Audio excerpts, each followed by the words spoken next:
Okay guys, our job we're going to be doing today is replacing the TL1000s clutch. Now this one's a 51 plate, so it means it's got the upgraded clutch, which is the way you know it, it's got 6 bolts in the centre of the clutch. If it was the early model, it would have 5 bolts, which is a totally different clutch. Right, what we've got here for the job, we've got original Suzuki clutch plates, but you can use any aftermarket ones.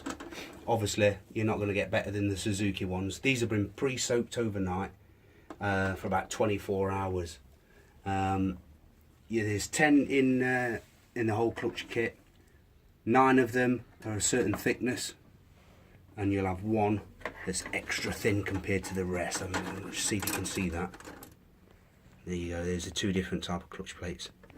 What we're going to do, we're just going to quickly disassemble the original clutch plates and go through it stage by stage and show you a nice quick how-to video. You just quickly crack all these nuts. What you'll actually want on reassembly is you'll actually want some grease. Any grease will do, and that's just to re-lubricate all the actual, there's an O-ring seal behind this casing, I'll show you in a second, and that gives you a good nice tight seal on the casing.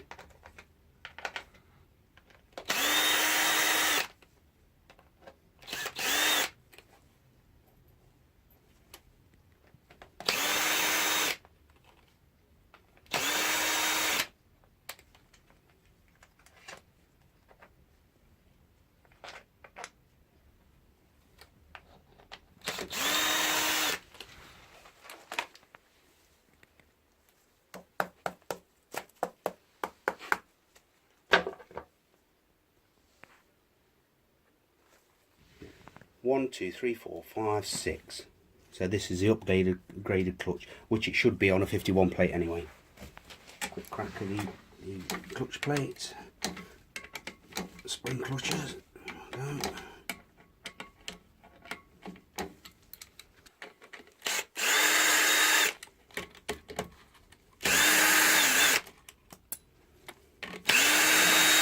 That's where the springs sit.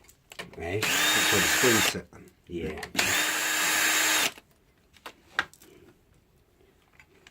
Okay, standard spring, replacement spring.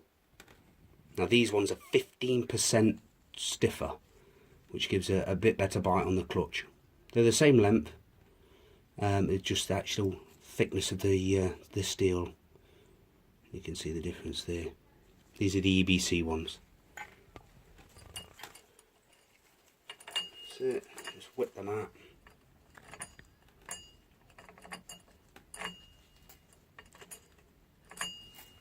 Right, if you notice on the actual outer clutch plate, on the outer clutch biting plate there, you'll see a little dot. See that dot? Just there. Now when you take this plate off, I'll show you. In the centre there, there's also another dot. See that? When you reassemble, this dot there must line up with that dot there, literally like that, because that's the way the clutch is actually balanced. Yep. Don't forget, don't lose your little tiny bearing there. Okay. Leave everything else in situ. And what you'll notice is the outer clutch, if you look here, it sits in the outermost groove compared to the rest of the clutch plates. Do not assemble this like that. It's a common fault people do. The last plate must be twisted like that. Yeah, so again, it's just a case of whipping these plates out. These are the actual warm ones, and then you've got your spacer plates in between. These spacer plates, they come out one way. You'll feel that there's a bevel edge there, and this edge is quite sharp there. The sharp plate must go to that side of the clutch, so the nice beveled edge faces you. And it's a case of friction plate, spacer plate, friction plate, spacer plate, and that's how it goes. So just whip all these out. They don't go in any special order, it's just the actual beveled edge must face you. So what we'll do is just whip this whole clutch out.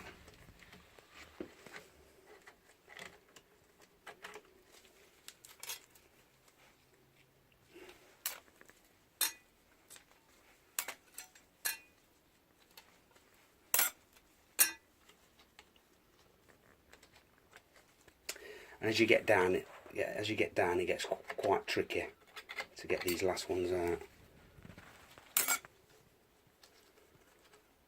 I'll just grab my screwdriver. Let's just ease the last couple of plates out.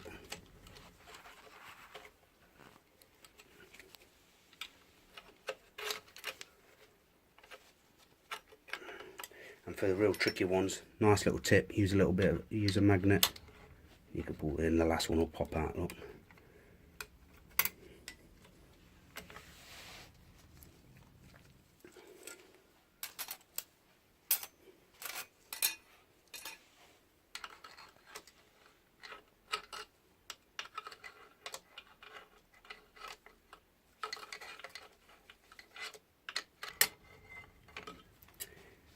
Now what you'll see inside there, I don't know if you can see, there's actually a little retaining spacer.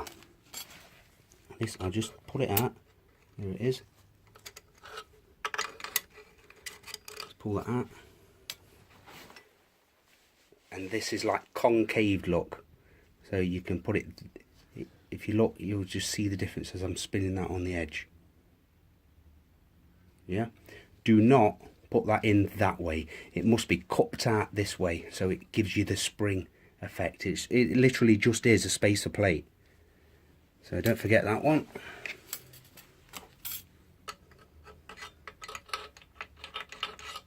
And the last plate is the thinnest plate of them all.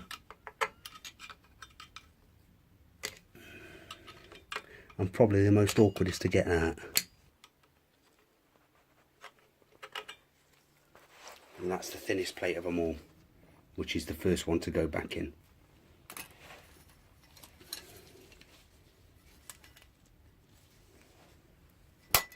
Okay, so we're now replacing thinnest one first.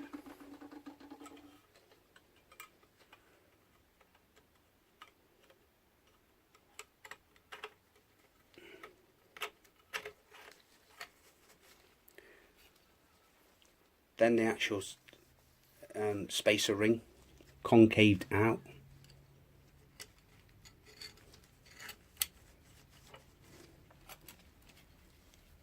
Then your spacer plate, and then so on. It's a case of just replacing the rest of them now, building the clutch up until you get to the last one.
And remember the last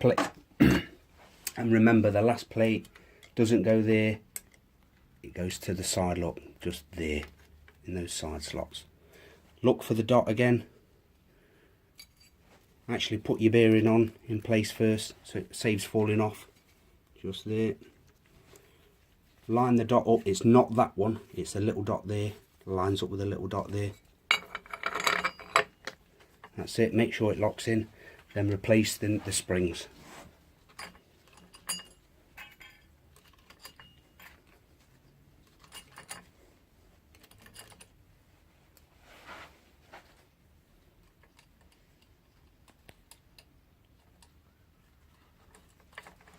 Just feed each bolt in loosely.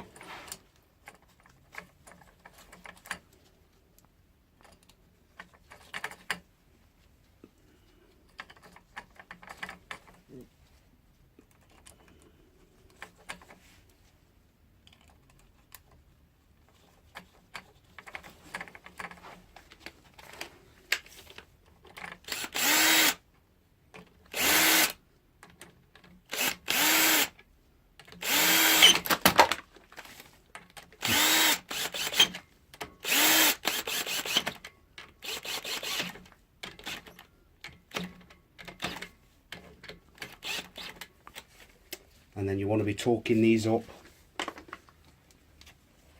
to about 8 Newton meters, which is roughly about £7. So just working at a cross pattern.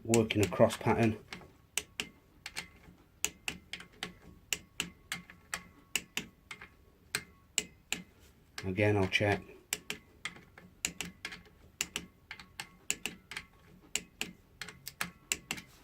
And that's it. You're going to be taking your grease and just grease up the O-ring now. That just forms a lovely seal. Just take off any excess grime.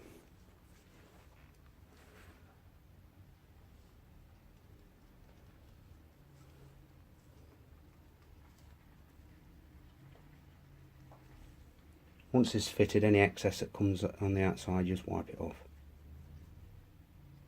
Just a nice little bit, just to give it a seal. Not too much.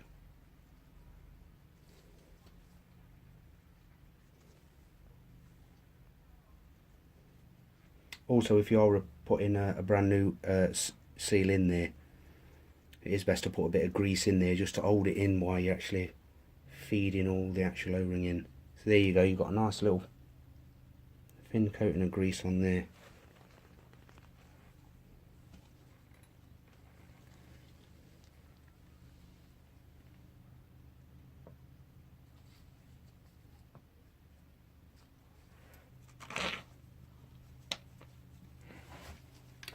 Make sure you don't tighten these up too much, don't swing on them.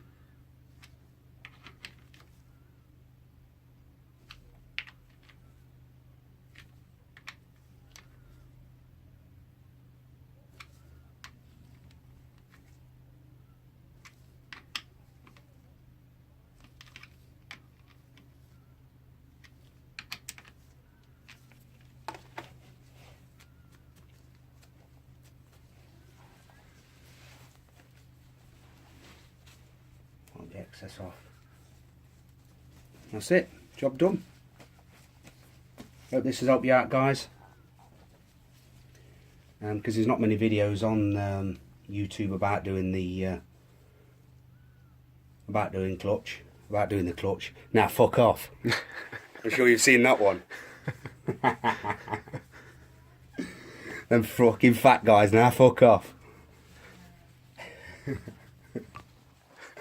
Well, that's it then, guys. Hope this helped you out. Gives you a little insight into how doing it.